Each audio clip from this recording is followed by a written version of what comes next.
Welcome to the deep dive. We take a stack of sources, pull out the crucial info, and give you the distilled insight. Today, we're looking at just one day, September 29th, 2025. And wow, what a day. It really felt like the whole global system was being stress tested all at once. You had major conflicts, financial jitters, big corporate moves happening simultaneously. That's exactly it. It's not just about listing the headlines. We're looking at how these things connect. How does, say, a government shutdown threaten the U.S., a peace plan announced for Gaza, and a massive $55 billion tech buyout? Yeah. How do they all link up? Because they are linked. They're all reacting to this underlying volatility. This one day really shows the sheer speed and complexity facing, well, everyone, policymakers, investors, you name it. Okay, so let's start with the big diplomatic play. Geopolitically, the main event on September 29th was this joint peace plan announced by President Trump and Israeli PM Netanyahu. This was aimed at ending the Israel-Hamas war, right? After nearly a year where ceasefire talks just went nowhere. Exactly. And the key thing wasn't just the announcement. It was the substance of it, or maybe what people saw in the substance. It really emphasized Israeli, quote, red lines, and it focused heavily on setting up a security structure, to make sure Hamas couldn't rearm. Humanitarian aid and changes in Gaza governance were sort of sequenced after these security points. So it sounds like security first, political solution maybe second. Is that how it landed? It's precisely how the critics saw it, yeah. Supporters, on the other hand, they were saying, look, this is the most concrete step we've seen in months. But the critics, and that included some key Arab states, they immediately warned it was too tilted towards Israeli security needs. They felt Palestinian political issues like self-government, timelines for withdrawal, that kind of thing, were left really vague. Yeah. Less a breakthrough, more like a temporary security fix designed by Israel. Okay, so a big controversial move. But while that diplomatic effort was kicking off, elsewhere, actual conflict was intensifying. Ukraine, for instance. Kyiv got hit hard on the 29th. Multiple missiles, drones. Yeah, the initial reports were grim. At least 4 killed, something like 70 injured. Just a brutal attack. And then, matching that intensity on the ground, Moscow sent a strategic signal later that same day. President Putin ordered the fall draft. We're talking 135,000 young men aged 18 to 30. 135,000? That sounds like a lot. It is. It's the biggest autumn draft intake they've had in 9 years. So it's not just about replacing losses.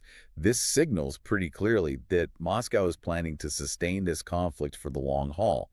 It reinforces that view among, NATO allies that Russia is gearing up for a long, grinding war that needs a lot of manpower. So a potentially shaky peace plan announcement here, massive escalation signals there, and underneath all that, some important regional shifts were happening too. That's right. Look at Moldova, caught right between Russia and the EU. The pro-European party there, PAS, won a solid majority in parliament. That puts Moldova much more firmly on a path towards the EU. Which weakens Moscow's influence in that area, presumably. Definitely. It dents Kremlin influence significantly. And if you zoom out, it shows the West kind of consolidating its alliances on the edges of the conflict zone, even while the fighting is so intense. And then at the other extreme, you had North Korea making pronouncements at the UN. Yeah, basically doubling down. They stated very clearly at the General Assembly that day, they will not give up their nuclear weapons. So continuity there, no compromise. None at all. It just reinforces that on these major nuclear flashpoints, the status quo is holding firm. Okay, let's shift from global flashpoints to domestic instability, because, as you said, these things are tightly linked. September 29th, the U.S. was right back to staring down the barrel of a government shutdown. That familiar drama, yeah. The deadline was midnight, September 30th, just hours away. And talks weren't going well? Not at all. There was a big White House meeting between President Trump and congressional leaders. It ended in total deadlock. Reports afterwards cited little willingness to compromise. And the fight wasn't just about how much money to spend. It was loaded with these really contentious policy riders, things tacked onto the spending bills, especially related to immigration. That was a major sticking point. And the potential economic fallout was immediate, wasn't it? People were already calculating the cost. No, absolutely. Yeah. A shutdown, even a partial one, doesn't just mean federal workers go unpaid. It means key economic data releases get delayed. Things like the jobs report, inflation numbers, the very data the Federal Reserve needs to figure out interest rates. Right, so it handicaps the Fed. Exactly. Yeah. And economists were already warning, every week this thing lasts, it shaves growth off the GDP. So political deadlock, creating real economic uncertainty. And how did the markets react to this? Well, this is where it gets fascinating. As politicians were arguing, global financial markets were reacting instantly. Gold surged, to an all-time record high. It broke $3,800 an ounce. Wow. Okay, I need to pause you there. Gold usually hedges against inflation or big geopolitical blowups, right? But a shutdown could slow the economy, maybe even cause deflationary pressure. So why the massive surge? Is that counterintuitive? It seems like it, but it's a crucial distinction. This surge wasn't really about inflation this time. It was almost pure political risk premium. Investors weren't just hedging against the shutdown itself. They were hedging against two things happening at once: Washington failing to govern, and the White House hinting that new tariffs could drop midweek. Ah, the double whammy. Precisely. So you have political failure risk combined with trade war risk. When those are your biggest threats, money flees conventional assets like stocks and runs straight into things like gold, hard assets outside any single government's control. Okay, that makes sense. It shows just how much political uncertainty is driving macro thinking now. It absolutely does. And futures markets also started leaning more towards the Fed actually cutting rates at its next meeting just because of all this political chaos potentially hitting growth. We also saw some really specific policy-driven moves in niche markets that day, didn't we? Cannabis stocks. Yeah, that was pretty wild. Yeah. Major cannabis stocks jumped, some by double digits. And this was triggered by President Trump. He amplified a video. Didn't create it, but amplified it. The video urged Medicare to cover hemp-derived CBD for seniors. Now, the reaction wasn't really about the video's content itself. It was about the hope it sparked. Investors saw it as a signal, maybe, just maybe, federal reform on cannabis was finally getting closer. Even small reforms could unlock huge amounts of capital. By easing listing rules and tackling tax issues, you mentioned Section 280E before. Can you remind us what that is? Sure, Section 280E is this bit of the U.S. tax code. It basically stops state legal cannabis businesses from deducting normal business expenses like rent, salaries, utilities on their federal taxes. So it hammers their profits. Hugely. It crushes margins. So any hint that 280E might be relaxed or removed makes these companies look instantly way more profitable on paper, and bam, you get these massive rallies based purely on that hope. Got it. Okay. Sadly, that day also brought just terrible news on the domestic front. We have to mention the attack in Michigan. Yes. Grand Blanc Township, a truly horrific event. A 40-year-old former Marine drove a pickup truck into a chapel of the Church of Jesus Christ of Latter-day Saints during Sunday services. And then opened fire and set the building on fire. 4 people were killed, 8 others wounded. Just devastating. Authorities immediately started looking into anti-Mormon motives, right? And it just threw fuel on the fire of those ongoing national debates about gun access, domestic extremism. Absolutely. It's just this awful confluence, terrible violence, political paralysis in Washington, and this deep financial anxiety all hitting on the same day. Right. This backdrop of instability, the gold spike, the cannabis stock volatility, it really paints a picture of chaos in the public sphere. So how are the big players, like corporations, reacting? Let's look at the boardroom moves. Yeah, if you look at what companies were doing on September 29th, the theme is pretty clear.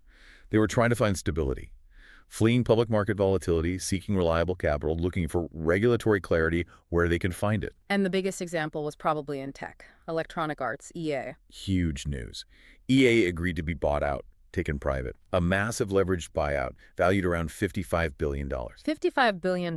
That's one of the biggest ever for tech media, isn't it? It really is. And it tells you a lot about how private equity is thinking. They see reliable intellectual property thinkers. Major video game franchises like EA has incredibly valuable, almost defensive assets in this kind of volatile environment, possibly recession-proof. And by going private, EA gets out from under the microscope of quarterly earnings reports. They can focus on longer-term cash flow, not just hitting next quarter's numbers for Wall Street. Interesting. And we saw similar logic playing out in big pharma too, right, with AstraZeneca and GSK. We did. AstraZeneca announced it was going for a direct listing on the New York Stock Exchange while keeping its London listing. A dual listing. Why? Explicitly to get deeper access to U.S. capital markets. They see the U.S. as a more stable, deeper pool of capital for their long-term needs. And at the same time, GSK, another pharma giant, announced its CEO was stepping down. Both moves kind of shook the London Stock Exchange, the FTSE. But they both signal these companies are making aggressive, strategic changes to lock down the massive funding they need for R&D for their drug pipelines. It shows how interconnected things are. Instability, maybe starting in Washington, ripples out and forces strategy shifts in London boardrooms. While all this corporate maneuvering was happening, the rules for cutting-edge tech were also being written. California stepped up on AI governance. Yes, that was significant. Governor Newsom signed SB 53 into law. Basically, it requires the big AI developers, the ones building the most powerful so-called frontier AI models, to publish safety plans and report any major safety incidents. And with the federal government still lagging on comprehensive AI rules. Exactly. California often sets the pace, especially in tech. This positions the state as the de facto standard setter for AI governance in the U.S., trying to find that balance between encouraging innovation and managing the potential risks.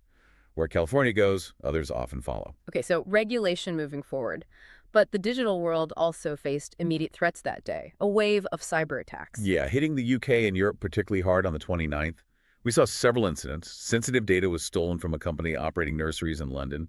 Jaguar Land Rover had production disrupted. And several European airports had major check-in system problems linked to software issues, possibly cyber-related. Targeting critical services and even children's data. Right.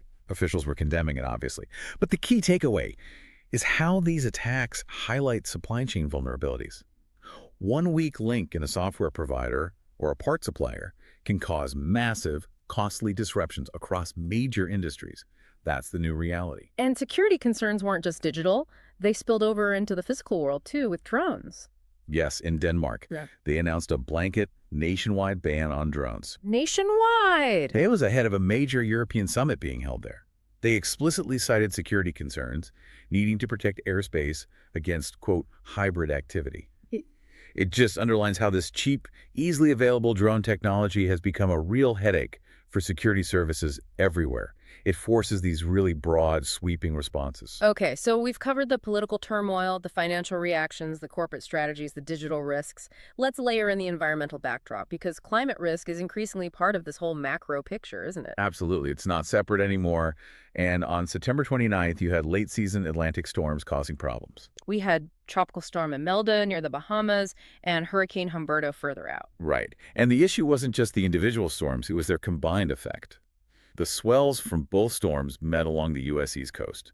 This created really dangerous surf conditions. Deadly rip currents were reported up and down the coast, forcing beaches to close, issuing advisories. And that kind of thing, persistent coastal danger from storms happening close together, it's more than just inconvenient for beachgoers. Oh, much more. It strains local emergency services, it costs money for coastal towns, and crucially, it hits the insurance markets. It also impacts supply chains that rely on East Coast ports. It's another way the climate threat is constantly tightening the screws on economic stability. Financial institutions are having to constantly reevaluate and reprice that physical risk.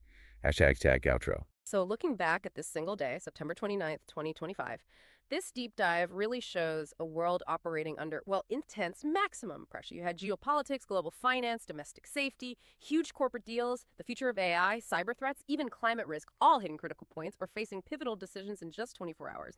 It's dizzying. It really is. And think about those connections again.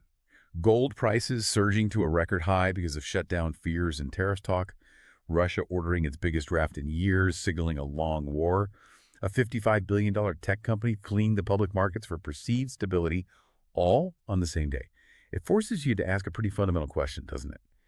When domestic political squabbles, like a potential U.S. shutdown, can instantly ripple across the globe, impacting everything from the price of gold to corporate strategy in London. Well, how ready is our current system for that? How prepared are governments, companies, and frankly, how prepared are you to manage risks that aren't local anymore? They're global, they're immediate, and they're completely tangled together. What does it mean for stability down the road when basically every single day feels like this kind of ultimate stress test?